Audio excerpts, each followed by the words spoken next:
A galera começou a achar que storytelling com dados, data storytelling, era o que o livro Storytelling com Dados trouxe, que era visualização de dados. Então, o maior livro que a gente tem no mundo sobre o tema, ele deixa muito claro, Storytelling com Dados, um guia prático sobre visualização de dados. E aí, muitas pessoas começaram a achar que isso é a mesma coisa e que isso é aquilo. Então, Data Storytelling é visualização de dados e visualização de dados é Data Storytelling.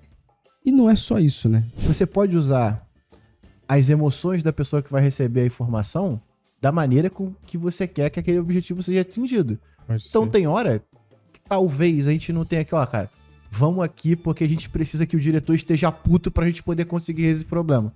Talvez é ele puto que vai ajudar a gente a cortar o custo daquele negócio. Exatamente. Então, eu só fico pensando, tipo, se a gente...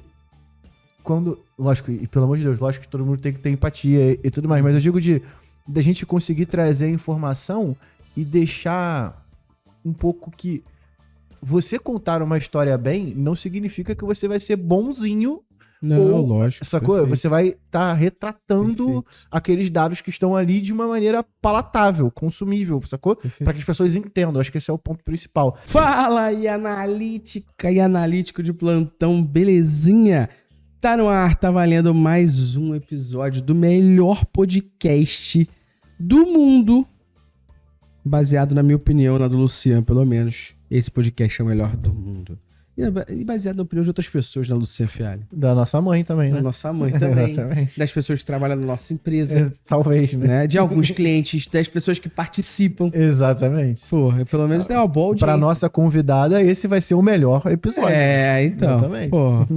Vamos falar hoje sobre Data Storytelling. Galera que acompanha a gente sabe que a gente bate muito nessa tecla da junção de contar histórias, oratória, análise da audiência com dados. A gente sabe o quanto é importante essas habilidades comportamentais, essas habilidades people skills aqui, né? Para o profissional que trabalha com analytics. Então hoje falaremos sobre Data Storytelling, a nova era com emoções e psicologia. Iremos para dentro, forte, tá? Filho. Como você sabe, né, Luciano Fialho, a gente tem como missão aqui trazer um tema interessante para a audiência e para a gente, para nossa equipe, para os nossos alunos e Pros nossos clientes. Pros nossos clientes e achar alguém que saiba falar disso. Exatamente. Que a gente mesmo só tem o papel de levantar as bolas. Exatamente. A gente levanta, a pessoa fala e depois a gente fala, não, entendi. Aí a gente aprende e depois monta um livro disso.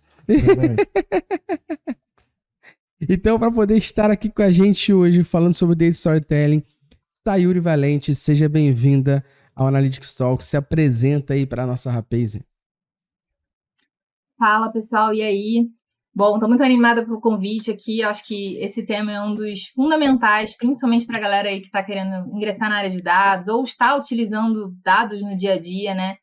Porque hoje, se você não consegue se comunicar com o teu gestor, com a tua área, né, com o negócio de fato, independente de qual setor você está atuando, não consegue traduzir os dados ali em insights, em informações que vão gerar uma ação na empresa, você realmente vai ficar aquele profissional mediano, né, que não vai conseguir destaque profissional. Então, esse assunto eu gosto muito, porque foi justamente o conhecimento que eu tive em Data Storytelling que me fez crescer rápido, que me fez alcançar as coisas que eu consegui. Então, estou muito feliz em falar desse tema com vocês e acho que vai ser bem gostoso esse papo. Aí sim. Esqueci de me apresentar. falei, eu pedi agora. Eu sou hoje gestora de projetos de Business Intelligence na Experian. Então, toda a frente que a gente tem com cliente, né, com os especialistas que atuam na solução, eu faço esse meio de caminho ali. E entendo também, e atuo muito na frente de levantamento de requisitos junto com esses especialistas. Então, eu entendo bem a dor da área de negócios, de não conseguir, de olhar para um número, olhar para um gráfico, não saber o que faz com aquilo, não sabe se coloca no bolso, se pede para exportar em Excel.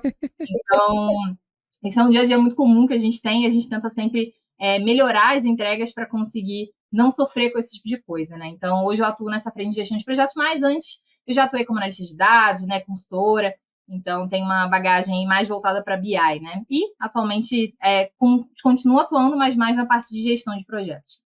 Pô, pouco capacitada para estar aqui, Nelson. É isso. É escutar tudo que ela tem para falar e depois fazer post no LinkedIn. Como se eu fosse autoridade de alguma coisa. Sacanagem. Boa. Mais uma vez, obrigado, Sayuri, por estar aqui com a gente. Eu queria que a gente começasse esse papo falando um pouquinho sobre, cara, o que é Data Storytelling e qual a evolução disso, né? Me permita ser um pouco mais amplo nessa pergunta, que é, eu venho de uma época onde tudo era PowerPoint. Então, qualquer coisa que você tinha que fazer para apresentar para alguém era PowerPoint. Eu, particularmente, fico um pouco revoltado com algumas coisas, tá? E uma delas foi, cara, acho inadmissível eu ter que entrar na ferramenta de análise, tirar print e colocar no PowerPoint para depois apresentar para alguém. Então, não é à toa que aqui na Métricas a gente tem um adesivo, uma camisa que é não seja printeiro, porque, pô, é inadmissível você estar em 2025 tirando print pra botar no PowerPoint. Mas, cara, se não fosse no PowerPoint, ninguém sabia. Eu demorei muito na minha carreira a entender que o problema por trás não era o PowerPoint. Era assim eu entender a audiência, entender o que eu queria falar para eles, como falar, para poder convencer. Porque no final, o meio, que é o PowerPoint, um dashboard e tudo mais, não vai influenciar na decisão. O que vai influenciar é o meu storytelling. E cada vez mais a gente vem vendo uma evolução no mercado. E aí me permita, né, só para terminar aqui essa amplitude sobre o tema, a galera começou a achar que storytelling com dados, data storytelling, era o que o livro Storytelling com Dados trouxe, que era visualização de dados. Então, o maior livro que a gente tem no mundo sobre o tema, ele deixa muito claro, Storytelling com Dados, um guia prático sobre visualização de dados. E aí muitas pessoas começaram a achar que isso é a mesma coisa e que isso é aquilo. Então, Data Storytelling é visualização de dados e visualização de dados é Data Storytelling. E não é só isso, né? E a gente agora está começando a ver o mercado um pouquinho mais aquecido, com outras pessoas, outras didáticas, falando que, olha, é um pouco maior do que isso aqui. Aí eu queria que você explicasse pra gente o que é o Data Storytelling, a evolução dele e o que é hoje. Não, tranquilo. Bom, como muitos sabem, né, todo o início de trajetória, né, da galera que atua com dados hoje em dia veio lá do Excel. Então, não tem como falar de Data Storytelling sem lembrar dos primórdios lá no Excel, onde a gente ficava catando dados. E montando gráficos para justamente fazer isso que você falou, né, jogar numa apresentação. O Data Storytelling ele veio justamente para unir a visualização de dados, né, na verdade, a exploração dos dados, primeiramente, né, então primeiro você vai investigar ali os dados, identificar tendências, né, conseguir achar informações úteis e relevantes para o negócio. Você vai colocar esses dados, né, depois de tratados, numa visualização e depois você vai fazer uma narrativa para envolver esses dois elementos, né, e conseguir convencer o público, seja numa resolução de problema, seja para melhorar algum setor específico, um processo específico. Então, o Data Storytelling é essa junção, né?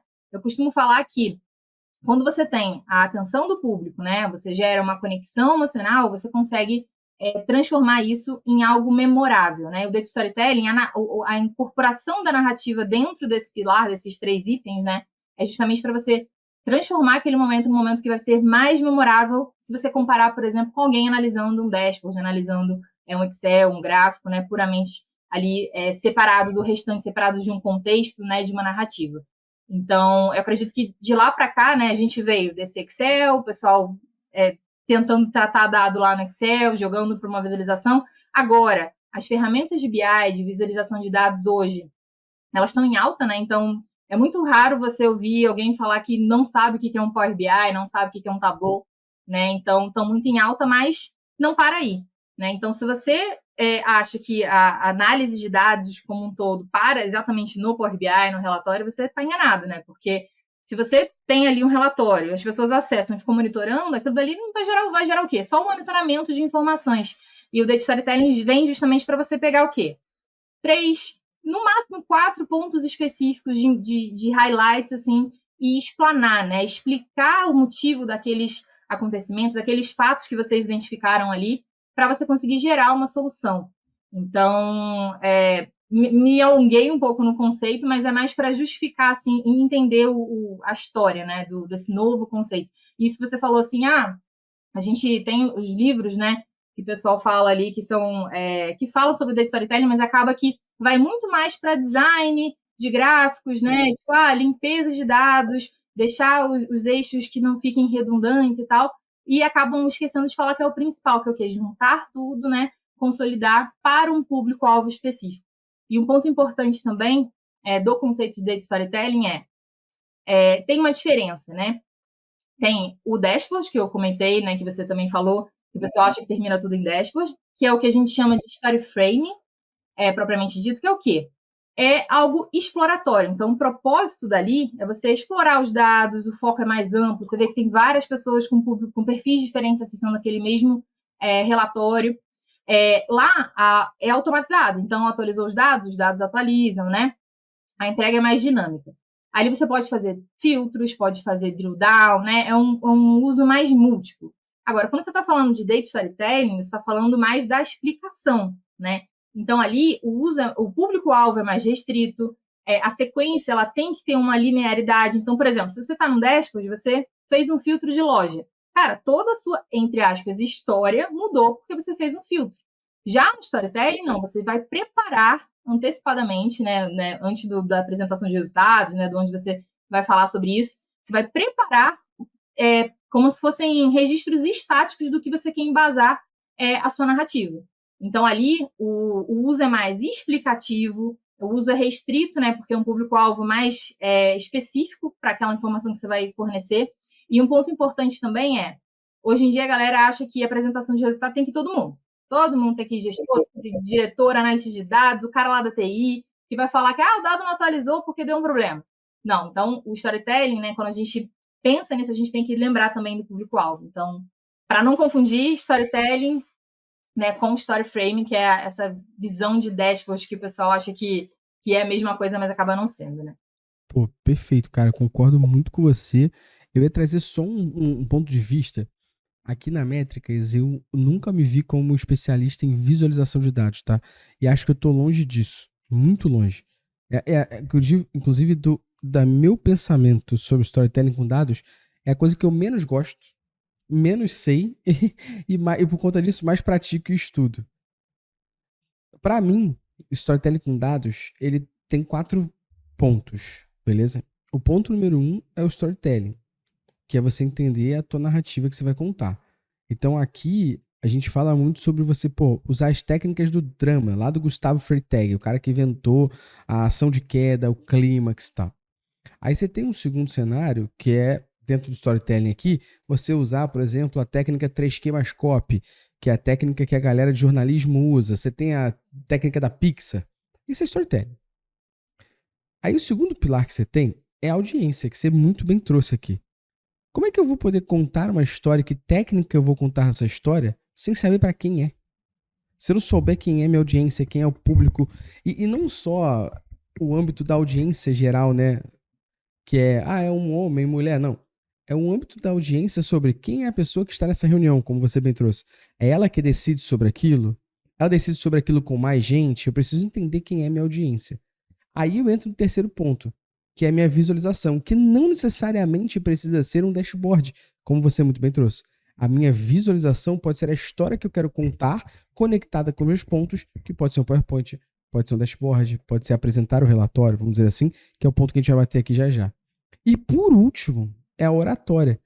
Ou, diria eu aqui, além da oratória, a parte de narrativa mesmo escrita e tudo mais, dependendo da forma como você vai trazer. Porque quando você não entende a oratória, você pode ser o causador da tua história não ser bem contada.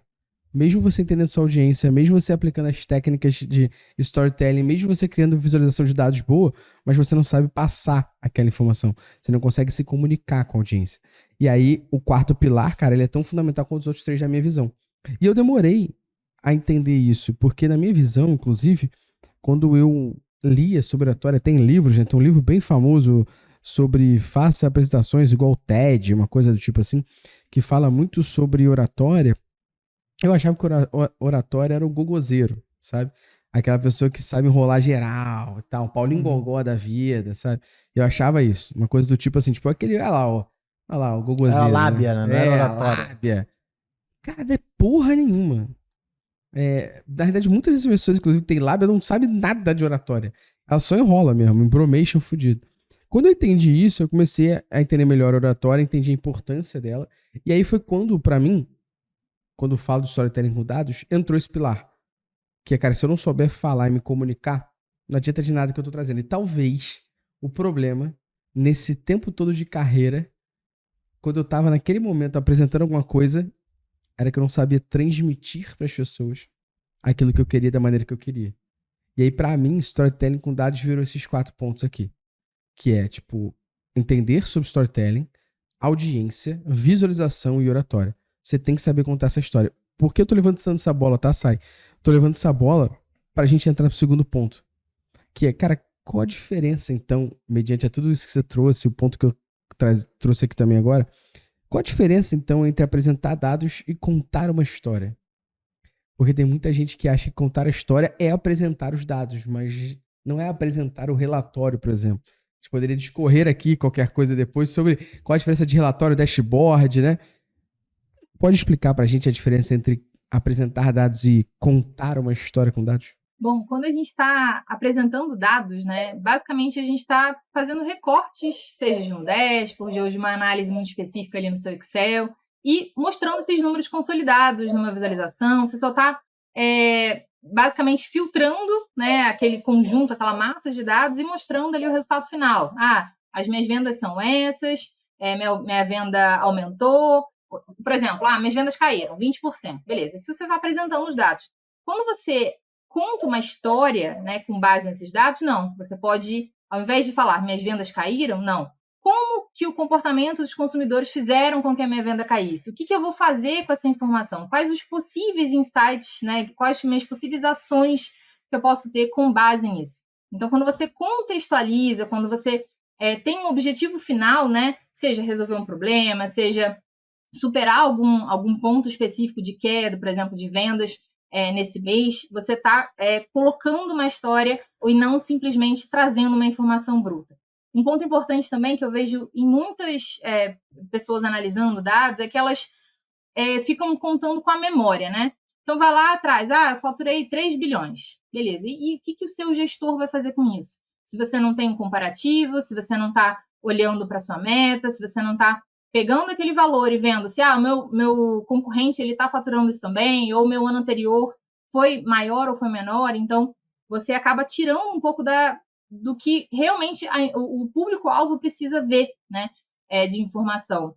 Então, quando você conta a história, você traz esses contextos todos em base à informação, né, e não somente traz um número bruto cru ali. Perfeito. E Luciana, eu queria trazer um ponto sobre isso, para daqui a pouco a gente entrar e começar a falar de psicologia e tal, em cima de tudo isso.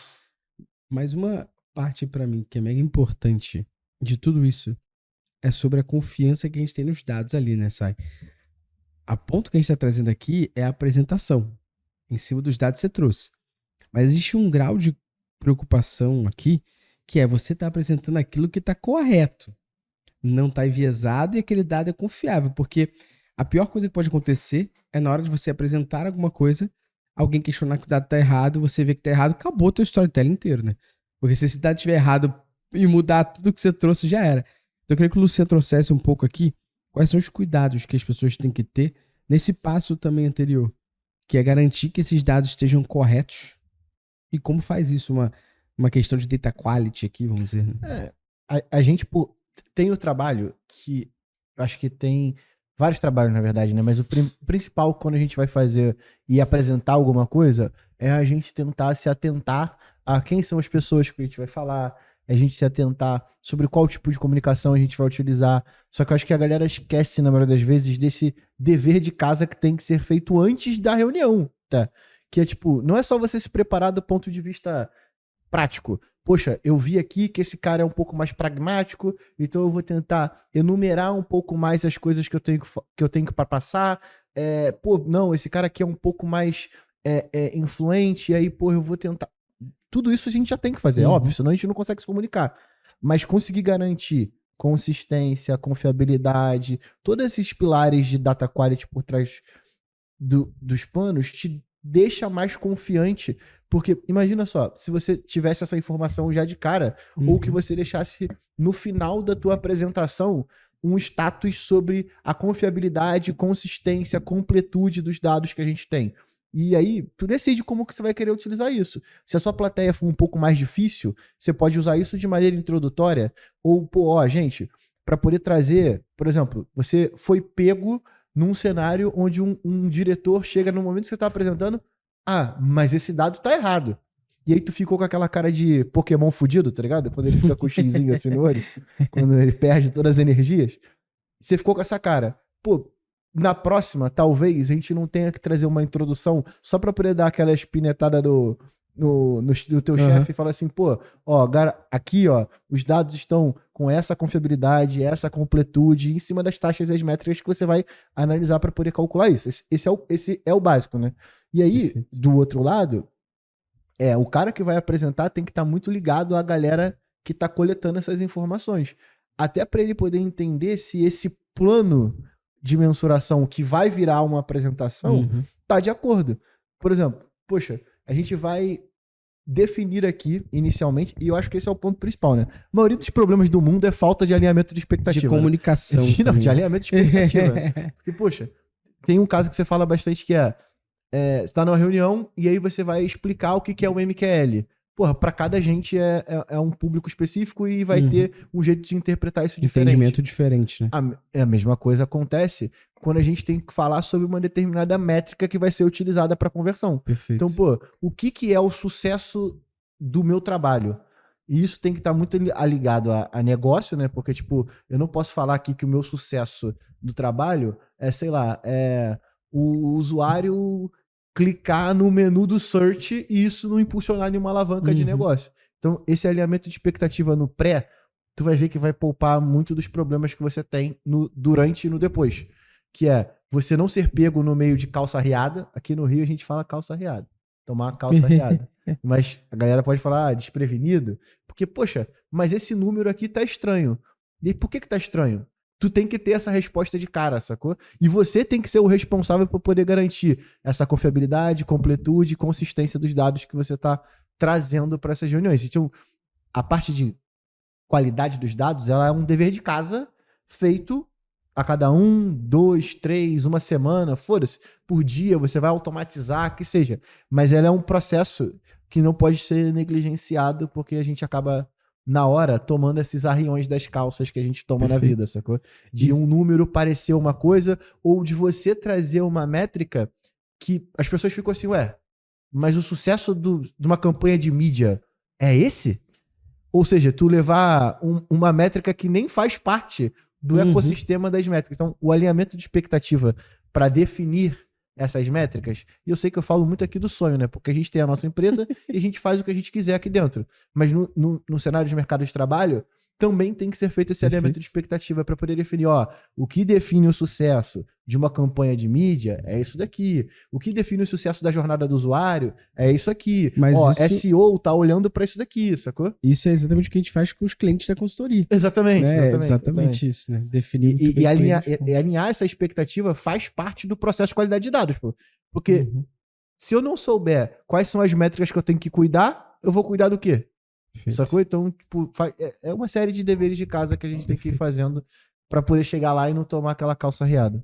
Ó, o Lucian falou aqui que é estranho, né, quando você leva esses dados, né? E sabe o que é tão estranho quanto isso? Profissional de dados que não toma café. Puta que pariu, essa daí eu peguei. Essa daí... E você não vai tomar só um café se você clicar aqui no link da descrição. Você vai tomar o melhor café, inclusive esse aqui é o que eu mais gosto, tá? Coffee Mais, Drip Coffee, Arara, o sabor meu preferido, mas tem também café em cápsula, que o Gustavo gosta muito do super crema, mas tem café em grão, tem promoção para você comprar o café e você ganhar uma prensa francesa. Então clica aqui no link que você vai ganhar um mimo, um afago, um carinho, um abraço com a promoção que a Coffee Mais vai estar aqui no link da descrição, beleza? Pô, e sai, não sei se você tá no Rio. Não, ela tem o sotaque de carioca. Sotaque carioca, tem mesmo. Tá no Rio? Pô, não sei nem porque a gente não tá gravando presencial, não sei nem porque a gente não tá gravando presencial. Que tu ia ganhar um cafezão maneiro. Mas a gente vai arrumar um jeito de te mandar o kit da Coffee Mais, tá? Pra você garantir. Boa. Trazendo aqui um pouco mais em cima do que a gente falou do título desse podcast, né? Agora que você entendeu o que é storytelling com dados, como isso, né, data storytelling evoluiu, a preocupação que você tem que ter com a garantia que esse dado está correto, entra agora o meu ponto que é, cara, como é que é psicologia, Luciano Fialho? E as emoções influenciam na forma como a gente interpreta dados. E, cara, isso aqui é muita verdade. Dependendo do... Eu já percebi isso. A Sai vai poder falar melhor aqui que eu. Mas eu já percebi isso. Dependendo do estado emocional que eu estou, eu analiso um dado mais pessimista ou mais otimista. Com certeza. Eu abro e falo assim, não, isso aqui é do caralho, vambora. E se eu tô num dia meio estressado, eu falo, pô, isso aqui é uma merda, hein? Esperava mais. Baseado no quê, né? Eu queria que você falasse um pouquinho, Sai, sobre isso, porque isso é um viés muito forte que acontece diariamente no profissional. Como é que ele consegue isolar isso, né? Isso é complexo. Eu já passei até por situações de a gente, né, no nosso processo de entrega de projetos, né? A gente passa por uma etapa de apresentação de resultados, né? Que é a parte final, assim, de entrega. Uhum. E aí a gente tem que definir um horário, né? Com o público-alvo e tudo mais. Geralmente traz pessoas, não só das que participaram no projeto, mas outras também da área. E aí a gente já já teve um conflito de horário por conta justamente disso. Olha, aquele diretor tal, ele tá de bom humor pela manhã. Agora, à tarde, a análise vai ser diferente. Assim, o feedback que ele vai dar ali para vocês vai ser completamente diferente. Então, esse ponto que você falou é importante. Tem coisas que a gente não pode controlar, né? Então, por exemplo, poxa, tem que ser em determinado horário, que às vezes a pessoa não vai estar de bom humor. Paciência, não tem coisas que a gente pode controlar e outras que não. Mas com relação à psicologia, precisamente, assim, o que eu entendo? Quando a gente mostra os dados brutos daquela forma que a gente falou, né? Ah, beleza, as vendas caíram 20%. E não contextualiza, a gente não se coloca no papel da pessoa que está recebendo aquela informação, ou seja, não tem aquela empatia. A tendência é que seja mais uma apresentação que todo mundo vai ficar de braço cruzado, mexendo no celular, sem estar com foco naquilo, e no final vai falar assim, esse dado está errado aí, não está batendo com o relatório. Porque não prestou atenção, ou porque não estava engajado o suficiente, né? Então, quando a gente fala... e também tem um outro ponto, né? Quando a gente mostra só um número bruto, né? Então, beleza, teve a queda das vendas e não contextualiza, não dá uma narrativa para aquilo. Qual é a tendência da pessoa? Esquecer, né, do que está sendo falado, ou seja, você não gerou uma carga emocional nela o suficiente para ela levar essa informação e ter uma tomada de decisão posterior, né? Ou pelo menos pensar nessa tomada de decisão. Então, essa carga emocional é importante na narrativa, né? Então, eu geralmente, quando vou fazer essa apresentação para os clientes, né, ou direciono os especialistas para fazerem, eu lembro desse ponto. Por que você tem que embasar? Por que você tem que mostrar o benefício daquela informação naquele momento? Né, e por que você está exibindo aquilo naquela hora? Para justamente falar, olha, a gente está te falando isso porque não chegou no final do mês, você tem tempo para agir. Se você projetar as suas metas, a gente vai ver que com esse mesmo ritmo de venda, você não vai conseguir atingir a curva que você esperava. Então, essa é a hora de agir. Você consegue trazer um tom de urgência, né? Só que não adianta você falar isso puro e seco. Você tem que dar um contexto maior para isso, né? Então, quando eu já fiz algumas apresentações falando de storytelling e justamente nesse tópico, eu conto a minha história, né? Eu falo que eu era menina desligada antes de entrar na área de dados, né? Tinha um problema absurdo para sentar a bunda na cadeira e ficar estudando livro e tudo mais. E aí foi quando eu comecei a mexer com dados que eu comecei a me enxergar como uma profissional, porque eu saía da parte teórica, chata, maçante, e fui para a parte mais prática. E aí eu contextualizei a minha história pessoal, sem falar que era eu, para explicar sobre o data storytelling, explicar o porquê que você tem que, às vezes, numa apresentação, deixar o seu lado mais frágil, entre aspas, para você conseguir ter essa empatia direta com o teu público-alvo, né? Então, por exemplo, às vezes você está apresentando as metas que não foram boas do mês de uma determinada loja. Poxa, se você se colocar no lugar do vendedor, que vai receber a chamada do diretor lá no final do dia, você vai fazer uma apresentação completamente diferente do que se você falasse, olha, eles não estão trabalhando direito, está todo mundo de braço cruzado, não teve venda por causa disso. É completamente diferente a forma como você vai mostrar isso, né? Então, acredito que a psicologia é fundamental, até porque o nosso cérebro, ele é programado para processar informações que estão brutas em texto, né, em big numbers assim, de uma forma pior do que quando você coloca emoção, coloca uma narrativa, né? Faz com que a informação fique memorável depois que ela é recebida. Então, acredito que é fundamental a gente entender isso, sabe? Na verdade, eu ia só tirar uma dúvida, porque assim, você pode usar as emoções da pessoa que vai receber a informação da maneira com que você quer que aquele objetivo seja atingido. Então tem hora que talvez a gente não tenha aqui, ó, cara, vamos aqui porque a gente precisa que o diretor esteja puto pra gente poder conseguir esse problema. Talvez Porque... é ele puto que vai ajudar a gente a cortar o custo daquele negócio. Exatamente. Então, eu só fico pensando, tipo, se a gente... Lógico, e pelo amor de Deus, lógico que todo mundo tem que ter empatia e tudo mais, mas eu digo da gente conseguir trazer a informação e deixar um pouco que você contar uma história bem não significa que você vai ser bonzinho. Não, lógico. Sacou? Perfeito. Você vai estar retratando aqueles dados que estão ali de uma maneira palatável, consumível, sacou? Para que as pessoas entendam. Acho que esse é o ponto principal. Aí eu queria entender um pouco de como que a gente não vira tipo um bonzinho que sempre mostra dados, sabe? Ah, que bonitinho, caiu 30%, mas a gente vai conseguir, sacou? Trazendo uma dúvida minha mesmo do mundo real. Porque eu acabo, quando vou apresentar, ter que muito me policiar pra não ser esse cara 100% negativo. Porque eu espero o pior das coisas. Mas eu entendo que também tem um 44 aí, né? Tipo assim, onde a gente vai, conseguir fazer e navegar onde, cara, aqui a gente tem que ser mais incisivo, aqui a gente pode passar um pano maneiro, ou como que a gente pondera isso? Como no final, isso? A gente não quer ser o reloginho da série Loki, né? Que é bonzinho, daqui a pouco vira mó filha da puta. Exatamente. A gente tem aquele viés da negatividade, né, que o pessoal fala. É muito ruim, às vezes, você começar uma narrativa falando de cara do ponto ruim, sem dar um contexto maior, né? Não é questão de ser bonzinho por não falar do ponto negativo, mas de dar um contexto para a pessoa não sair da reunião com aqueles 30 segundos que você fez num slide que fala, as vendas estão uma bosta, vamos melhorar esse negócio. Tem gente, dependendo do público, e é por isso que é importante a gente entender o público-alvo, né? Saber quem é que vai estar sentado ali na apresentação para receber essa informação, para justamente dosar, né? Então, como você falou, às vezes vai ser necessário uma ação mais enérgica ali, em termos de ter uma ação imediata, porque é um problema, né? É uma bomba que vai explodir. E aí, beleza, pode ser que a gente consiga começar com uma coisa negativa já de cara para chamar a atenção, dependendo também do público, né? Mas, na maioria dos casos, você começar com alguma coisa muito negativa de cara, pode, primeiro, gerar dúvidas sobre os dados, porque, mas nunca chegou isso na minha mesa, como é que do nada agora aparece isso? A pessoa vai ficar se perguntando se aquilo está certo. Pode gerar um estresse inicial antes de você mostrar as suas ações, né, possíveis de insights. Então, por exemplo, apesar de você mostrar esse ponto negativo, é muito ruim se você não tiver algumas opções de como remediar aquilo, como transformar, como mudar esse cenário, né? Então, às vezes, a pessoa vai chegar no início da reunião, vai querer ligar para o vendedor ou para as pessoas e falar, o que aconteceu que você não falou isso? Né? Então, tem que dosar isso, né?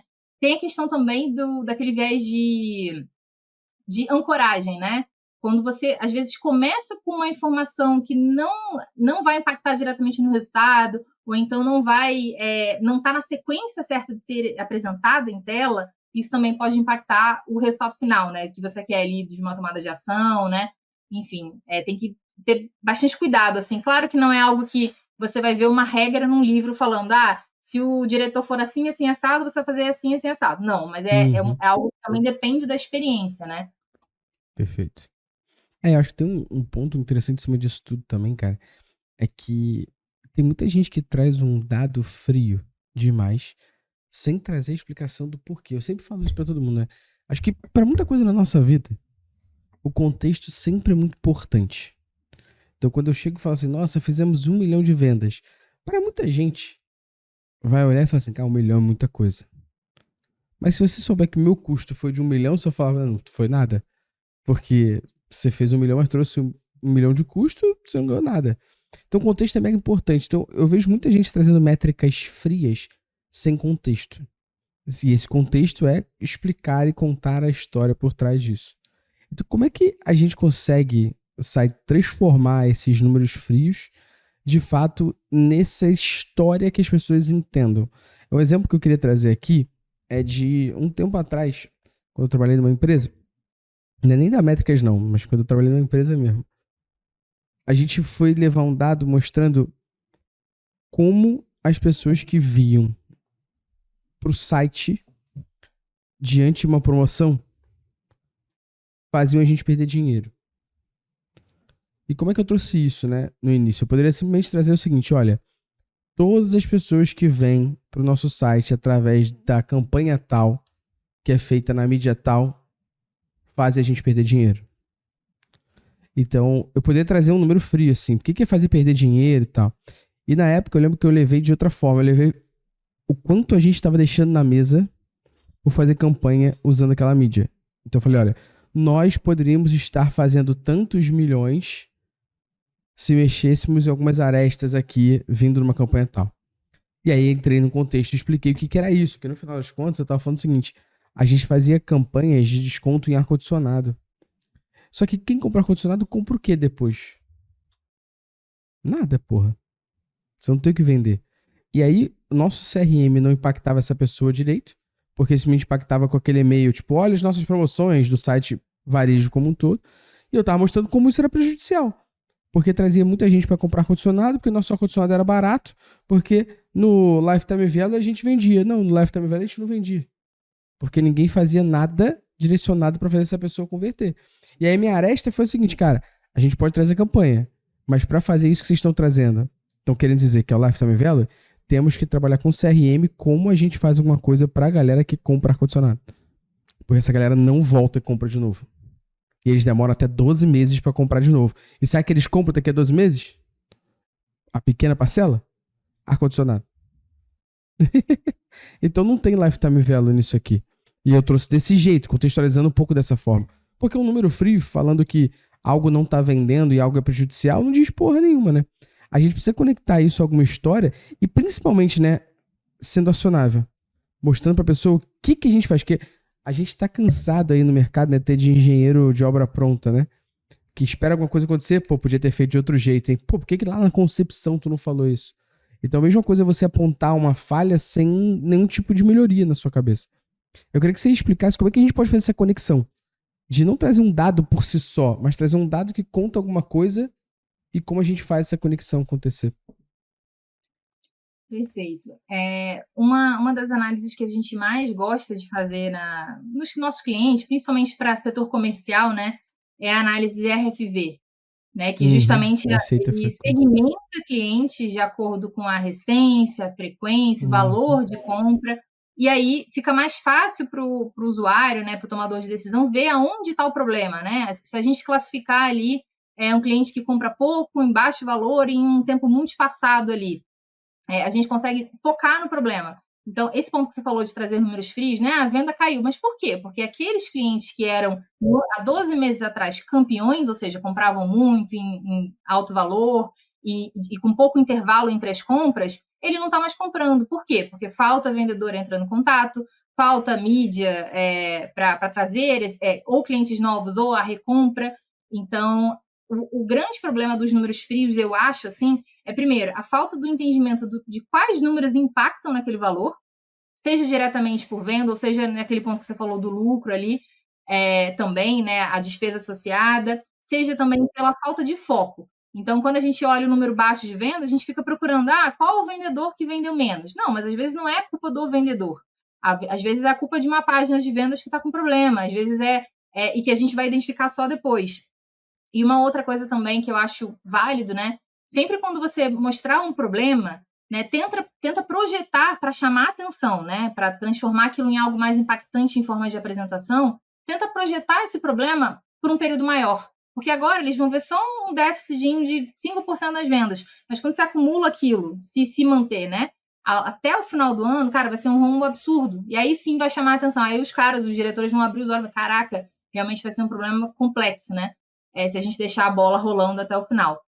E para fechar, tem uma análise também que eu gosto de fazer quando a gente quer justamente ver esse problema antes da bomba explodir, que é a questão do comparativo de meta. É o simples comparativo de metas que toda empresa tem. Então, hoje você tem uma meta, você está na metade do mês, você tem uma curva de meta que você precisa atingir e tem a curva do realizado. Se você projeta todos esses 15 dias ou um histórico, a média histórica que aquele vendedor fez para o restante dos dias do mês, você consegue ver uma projeção se aquele valor pode ser atingido ou não. Claro, é uma estimativa, é uma regra de 3, é algo aproximado, mas que a gente sabe que muitas das empresas hoje têm vendas sazonais. É nítido que você sabe o que esperar ali de cada mês, de cada período ali, né?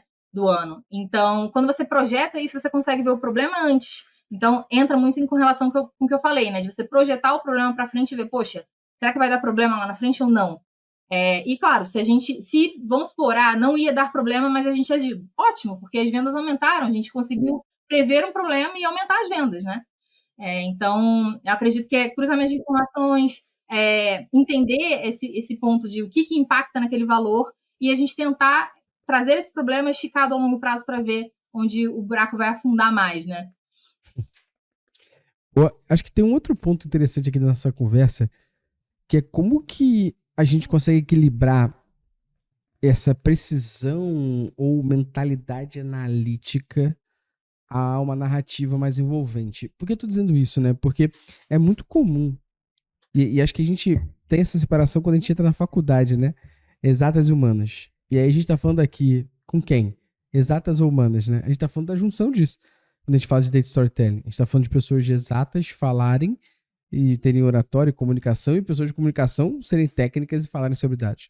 Então, como é que a gente faz esse equilíbrio entre essas duas situações? E se você já pode conectar com o que você entende que são os principais elementos de um data storytelling, onde a galera aqui que está assistindo a gente consegue já entender e começar a organizar para saber como seguir.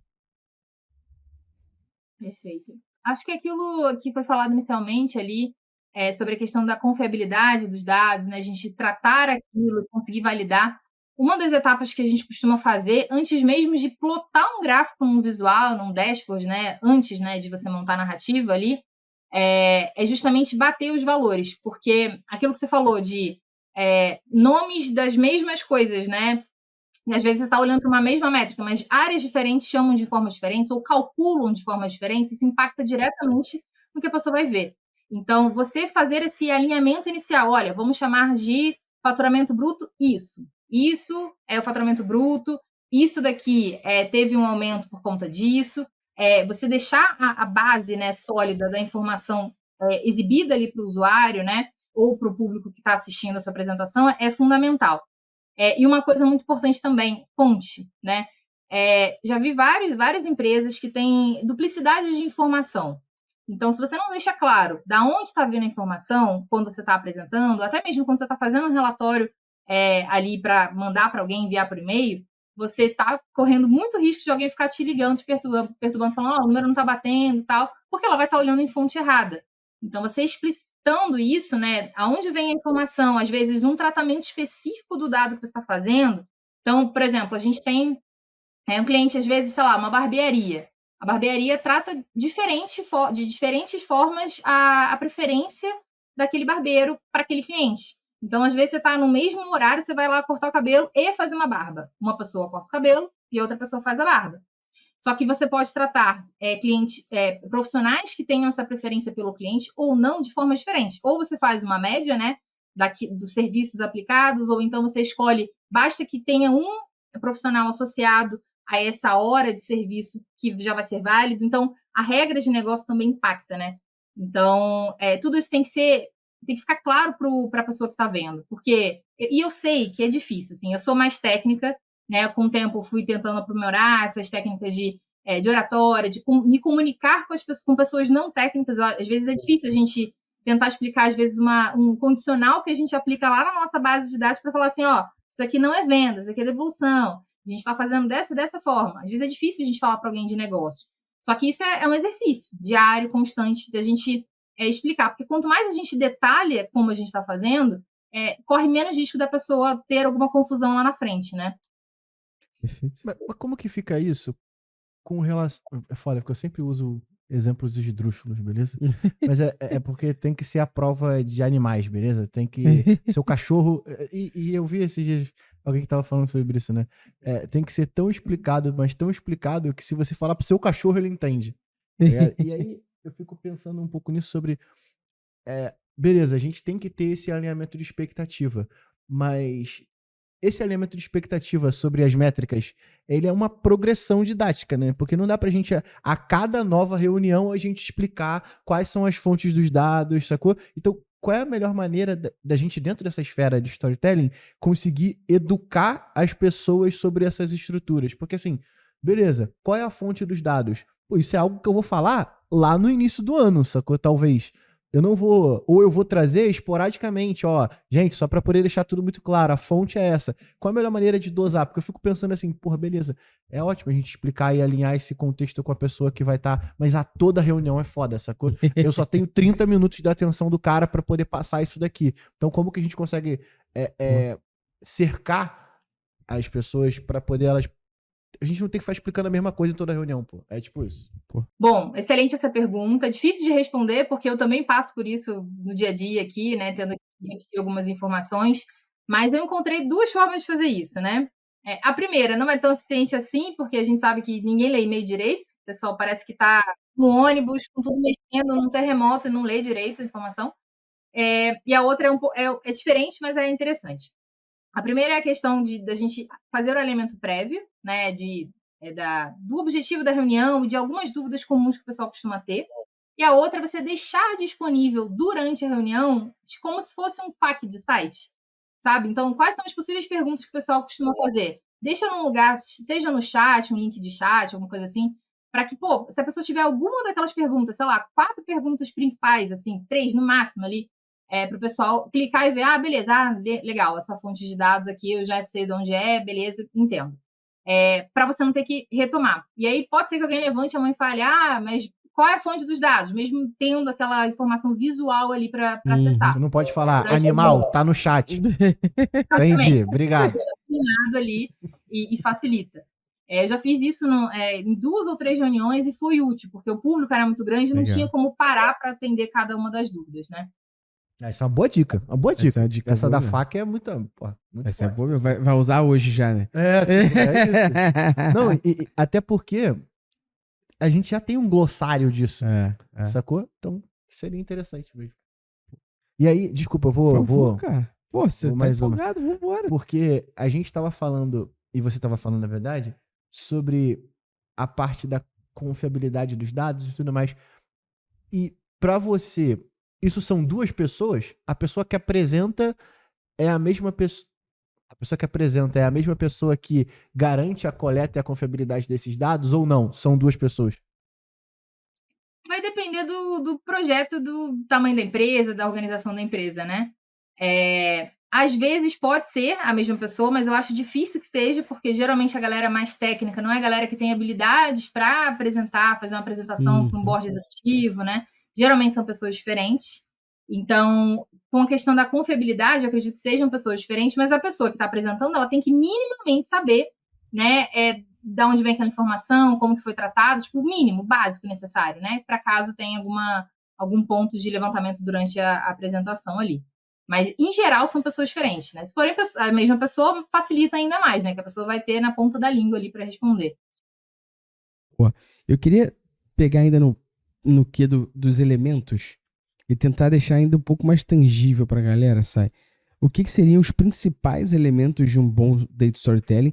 E se você já conseguiria conectar isso com a pergunta 1.2, vai em cima disso, se existem técnicas específicas para você criar essa comunicação, essa conexão mais emocional com a tua audiência ali. Beleza. Bom, primeiro com relação aos elementos, né?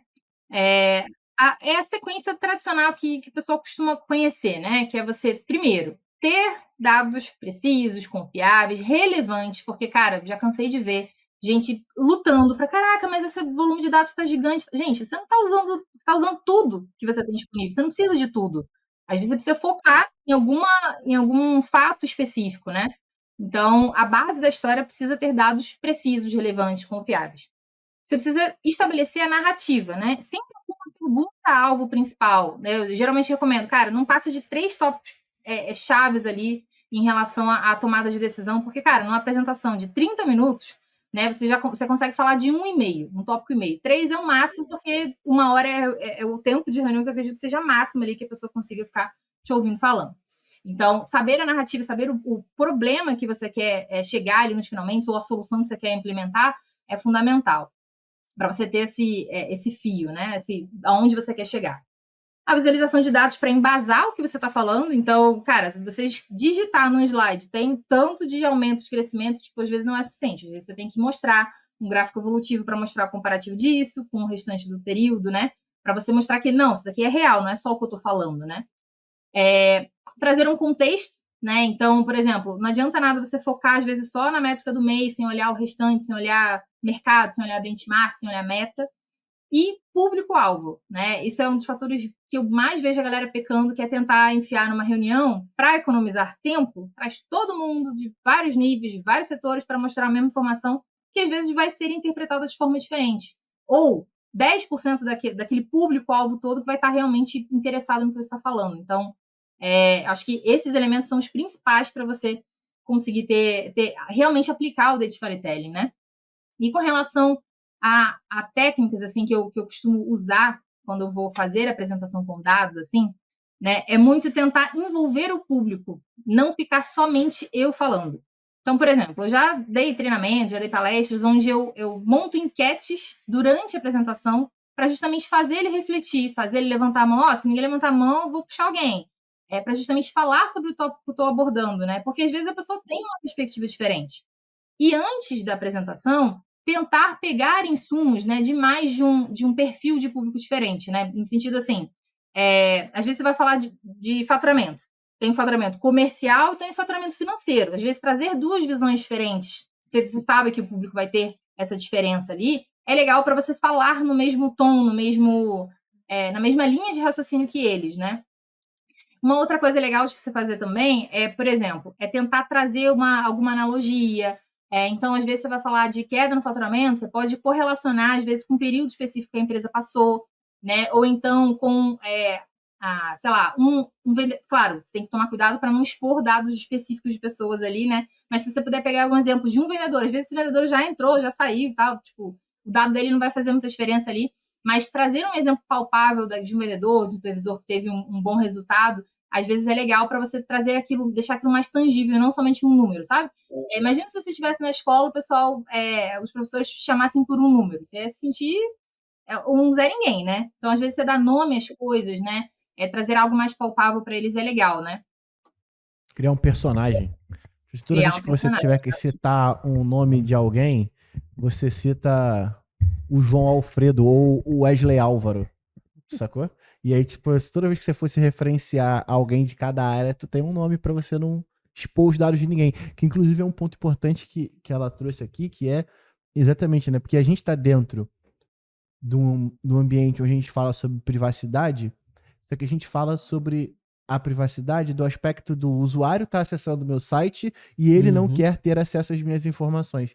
Só que esse ponto que ela levantou sobre a questão da preocupação da gente, olha, eu não vou expor os dados de um funcionário, também é completamente importante para a gente não expor dados e até gerar cenários de assédio moral que pode gerar quando a gente está expondo esses dados. Então, é foda, né? Porque a gente tem que se preocupar com uma porrada de coisa em apresentar direito e ainda assim cuidar, mas é muito importante, né? Porque não é só a LGPD da porta pra fora, tá ligado? Da porta pra dentro também a gente tem que se garantir ali pra gente não ser processado. É sempre bom, a gente agradece.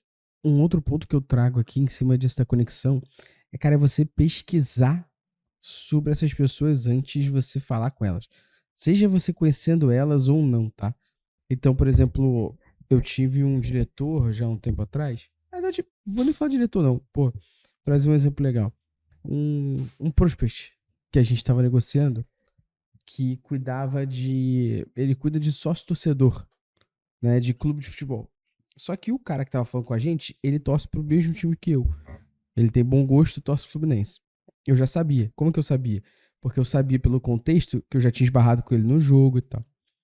E aí, conversa vai, conversa vem na apresentação, eu cheguei pra ele e falei assim, cara, acho que além de toda a nossa expertise aqui sobre isso, toda a expertise que a gente tem de conhecimento sobre o negócio, acho que tem um segundo ponto, né? Você tá falando aí que vai fazer o projeto piloto com a gente com o Fluminense, né? E assim, além da gente ter conhecimento técnico sobre isso, aí eu puxei da minha carteira e falei, pô, eu tenho conhecimentos de sócio também, porque eu sou sócio torcedor do clube. Pô, os caras racharam de rir, assim, né, pela reciprocidade ali, cara, e a gente tá fechando com os caras aqui Agora, que a gente quebrou um pouco o gelo ali, é entender. E o segundo cenário que eu fiz isso também foi quando a gente tava... Eu trabalhei numa empresa, né? E o diretor lá, ele gostava muito de UFC. E o maluco se amarrava num lutador chamado Georges St-Pierre. Muito forte, Jorge St-Pierre, muito forte. Canadense e tal. E aí, o que eu fiz? Pra mostrar uma parada que a gente queria fazer, que era um teste. Eu falei pra ele, eu fiz uma analogia com uma luta do Georges St-Pierre quando ele ganhou o cinturão. Porque o Georges St-Pierre tinha, numa luta específica lá, não sei se era defesa de cinturão e tal, ele tinha vencido com um golpe que ele não tinha aplicado ainda e que ele tinha treinado pra usar naquela luta. Por quê? Porque ele sabia que a envergadura dele era maior que a do cara na perna, não no pé. Não, na perna, não no braço. Então, se ele desse um chute XPTO, ele poderia chegar no cara mais rápido e ele vence o cara dessa forma. Aí eu fui e falei, pô, e é teste, né? A gente pode sair campeão igual o Georges St-Pierre naquela luta, com aquele chute trocado, não sei o quê, ou a gente pode errar esse chute. Pô, o maluco falou assim, na hora, você viu, ele falou, é o Leandro Siqueira até, um salve pra ele se estiver ouvindo. Na hora ele falou assim, pô, essa luta aí desvirtuou um pouco o papo pra falar da luta do Georges St-Pierre, mas depois ele entendeu 100% do que eu tava falando, porque eu fui em cima da conexão que ele saberia na minha analogia, sacou? Então, estudar um pouquinho sobre aquela pessoa antes é relevante pra te dar mais poder de como usar a tua história, como usar a tua analogia em cima disso. E aí, pra gente ir pros finalmente aqui, Sai, eu queria que você contextualizasse pra gente o que você entende, e a gente debatesse junto aqui, que são os desafios mais comuns, ou talvez aquele que, como o Luciano fala aqui, é raro, mas acontece sempre, ao a gente aplicar o Data Storytelling nas empresas. Bom, acho que uma das coisas principais é a cultura, né? Às vezes a empresa ela já está enraizada com aquela forma de ter as informações, aquele modelinho quadrado, né? Então, às vezes, você tentar implementar uma nova forma de apresentar, né? Uma nova forma de criar essas narrativas para realmente fazer aquela tomada de decisão mais precisa e assertiva, pode sofrer alguns embates em termos de cultura. Outro ponto acho que é a falta desse jogo de cintura para equilibrar, às vezes, um feedback que a pessoa vai dar com relação a esse tipo novo de narrativa, né? Até a falta de habilidade da pessoa que está comunicando os dados também, eu acho que é um ponto que chama atenção também, porque, como eu falei, né, hoje em dia a galera está muito técnica. Né? Hoje em dia todo mundo sabe, está na ponta da língua com todas as ferramentas de ETL, de visualização, sabe mexer em tudo, mas na hora de apresentar, né, não sai do jeito que deveria. Então, acho que a falta de habilidade também é um ponto desafiador assim, para a galera. O tempo também das pessoas, né, em termos de reunião, em termos de apresentação, até para fazer, até para leitura de, sei lá, um infográfico, algum relatório mais detalhado ali. O pessoal está sem tempo, né? Então, o pessoal quer basicamente assim, ó, falar, Alexa, me fala quanto foi o faturamento que eu posso fazer. Inclusive, eu acho que eu peguei a Alexa aqui. Eu ia falar isso agora, que a Alexa de um monte de gente que tá ouvindo no alto-falante deve ter ligado. Não, agora eu arrumei a desculpa perfeita para fazer um vídeo que eu queria fazer há muito tempo, que era integrar a Alexa com algumas ferramentas de dados. Agora a gente tem um gancho. Perfeito. Eu acho que é isso. Acho que são esses os principais desafios, assim, né? Tempo, a resistência à cultura ali da empresa, habilidade da pessoa que vai tocar essa frente, né? E até mesmo tipo, saber lidar com a emoção, né? Com como é que está o estado emocional do público-alvo ali quando você está E saber lidar com o revés também, né? Porque na hora que o cara chega e fala, não, mas esses dados estão errados, tipo assim, você tem que ter jogo de cintura ali de lidar emocionalmente com aquilo e muito rápido, né? Então tem que ser algo que você tá treinando ali muito tempo. E aí vem até um pouco que eu queria deixar de dica, que é talvez você partir de uma premissa que você tem pouco tempo para poder você falar uma determinada coisa, ou seja, porra, eu nunca vou partir de um cenário onde eu vou ficar falando 1 hora, porque esse cara não vai me dar a atenção dele 1 hora, sacou? E talvez eu vá me enrolar muito mais se eu tiver 1 hora para poder falar. Então, pô, você colocar esse limitador de tempo quando você tá pensando no que você vai apresentar, poxa, eu tenho que apresentar isso aqui em 30 minutos. Já é tipo um bom filtro para você levar só as informações que são 100% importantes, e aí você vai levar aquilo que você domina, né? Você não dá muita margem para as pessoas duvidarem daquilo e principalmente para você também não se perder na tua linha de raciocínio. Eu acho que o que eu adicionaria em cima do que vocês dois trouxeram foi só todo mundo que está participando daquela conversa entender que isso não é uma discussão, e sim um debate, né? Então, qual a diferença de um para o outro? É que no debate a gente tem um bem comum. E o bem comum aqui é o resultado da empresa. Na discussão é quem tem razão. Verdade. Então, você que está levando as informações com os dados, se isso fosse certeza, a gente não chamaria de previsão, probabilidade, teste. Então, você também tem que ter o pé no chão de entender que aquilo que você está sugerindo não necessariamente é o fator que vai fazer dar certo. É uma chance.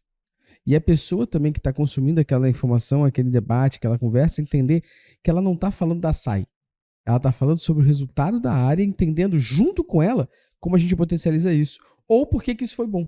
Então não é uma questão de ter razão nem apontar a falha. É estar juntos num bem maior. E o bem maior, esse é o negócio, a empresa, o resultado. E muitas vezes as pessoas não veem desse lado. Né? O processo de você fazer isso...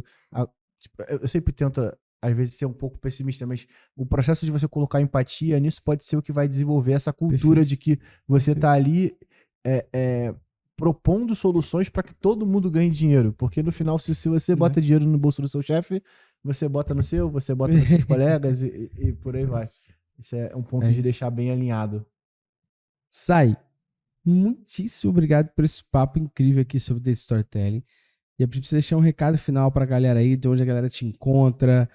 E espero que você tenha curtido esse papo aqui. E quem sabe na próxima a gente não faz presencial, uma vez que você tá no Rio, né? Porra, brincadeira. Pois é, sobre esse ponto presencial aí, foi mais questão de logística, porque eu moro um pouquinho longe da Barra, né? Então demoraria muito tempo para chegar. Poderia acontecer problema de trânsito, né? Que você já conhece que o Rio tem. Então preferi assim, manter ali no remoto para facilitar. Mas já conversei com uma amiga aí, que ela mora na Barra, ela vai me ceder o apartamento na próxima vez pra gente fazer esse encontro. Aí sim. Tudo certo. E, bom, eu gostei muito desse encontro, desse bate-papo com vocês. Eu acho que a gente deixou várias lacunas que a gente vê hoje em dia, né? Na área como um todo, sendo pelo menos parcialmente preenchidas ali. Então, acho que vai ajudar a galera. Com relação a redes sociais, né? Se vocês pesquisarem SAY.valente no Instagram, aí vocês vão me achar. E aí, dali, vocês conseguem ir para LinkedIn, né? YouTube, etc. E obrigada pelo convite, adorei. A gente que agradece. As suas redes sociais também vão estar na descrição aqui. Então, além do que você falou, a galera também consegue encontrar pela descrição. E muito obrigado a você pelo papo, pela conversa, pela troca aqui. Passou rapidinho, Luciano, e abordamos bastante ponto, ó. E você pode ter certeza que foi bom, porque quando o Luciano faz pergunta e participa assim, é que ele gostou. Mas aí tu me ferra muito, porque quando tiver episódios que eu não perguntar, a galera vai saber que eu achei uma merda. E o convidado agora também. Sai, muito obrigado pelo papo. Você aí que ouviu a gente até agora, de nada, viu? O mínimo que você tem que fazer é adicionar a Sai lá nas redes sociais, seguir o nosso podcast aqui no Spotify, caso você não siga, se inscrever no YouTube, caso você não está inscrito, deixar o teu joinha aí, deixar tuas 5 estrelas no Spotify, teu like no YouTube e lembrar que toda quinta-feira tem episódio novo, né, Luciano? Toda quinta-feira a gente tá aqui, meu chapa. 3 anos quase consecutivos. Direto. Há 10 anos a gente 10 anos fazendo podcast. Exatamente. E 3 anos que sai episódio toda semana. Vendo, juntando com os fillers, a gente tem 342 episódios. 342 episódios. Juntando com os episódios da Analytics Talks e mais os outros. São mais de 16 mil horas de conteúdo. 488 gigas. Eu tava pegando. Eu fiz um artigo e peguei esses dados. Sai, mais uma vez, muito obrigado. Até o próximo episódio. Você que ouviu a gente, valeu e até a próxima quinta. Valeu!